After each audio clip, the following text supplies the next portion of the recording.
Сәлем достар, бүгін біз сіздермен комбинаторика элементтерінің қарастырудамыз. Соның ішінде көбейту ережесін қарастырайық. Яғни екінші ережеміз көбейту ережесі. Көбейту ережесі мен қосу ережесінің айырмашылығы неде? Көбейту ережесі дегеніміз былай. Яғни кез келген бір санаулы А жиыны мен Б жиынының элементтерінен қандай да бір А, Б екі элементтен тұратындай, бұл жердегі А элементі А жиынынан алынсын, ал Б элементі Б жиынынан алынсын. Осындай қос элементтен тұратын қанша жұп құрастыруға болады. Яғни М саны керек. Ол үшін А жиындағы барлық элементтер саны мен Б жиындағы элементтер санының көбейтіндісіне тең екен. Ол үшін бір қарапайым бір мысалды қарастырайық. А жиынның элементінде бізде 1, 2, 3, 4 деген элементтен тұратын, 4 элементтен тұратын жиын берілсін. Яғни А жиынның барлық элементтер саны 4-ке тең деген сөз. Ал Б жиынның элементтерін қарастырайық. Б жиынның элементтері кез келген 5, 6, 7 деген 3 элементтен тұрсын. Сонда Б жиынның барлық элементтер саны 3-ке тең. Енді осы екі жиынның элементтерінен бізге мынандай екі жұп құрастыруымыз керек. Бірінші орында А жиынның элементтері тұру керек, ал екінші орында Б жиынның элементтері.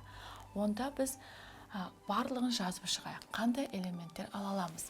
А жиынның элементі бізде бірінші элементі 1-ге тең, ал Б жиынның бірінші элементі 5-ге тең.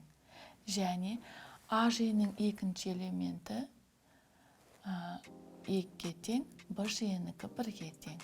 Және келесі А жиыны бірінші, Б жиынның бірінші элементі. Келесі А жиынның 4-ші элементі мен Б жиынның бірінші элементін жазып шығайық. Келесі екінші орында Б жиынның орында 6 болатын. Барлық А элементін қарастырайық. 1, 6, және 2, 6, және 3, 6, және 4, 6. Келесі. Енді А жиыны 1-ді және 7-ні қарастырамыз. Келесі 2 мен 7, 3 пен 7, және 4 пен 7.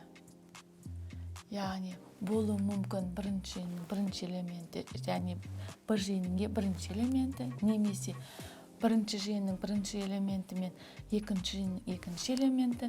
Барлығы сонда бізде қанша бар?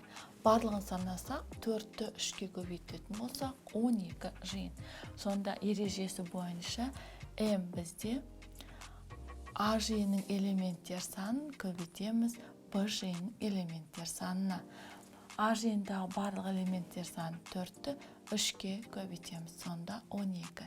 Және біз 12 екенін әрқасын бәрін қойып шыққан кезде барлығы 12 элемент шықты. Сонда көбейту ережесінде 1 және 5, немесе 2 және 5, немесе 3 және 5 деп барлық немесе А сөзімен алмастырған жағдайда көбейту ережесі орындалады. Ал қосу ережесінде көбінесе және деген сөзге назар аударсаңыздар, ол жерде қосу ережесі қолданылады. Балалар, біз сіздермен комбинаторика элементтерінің көбейту ережесін қарастырдық. Келесі кездескенше сау болыңдар.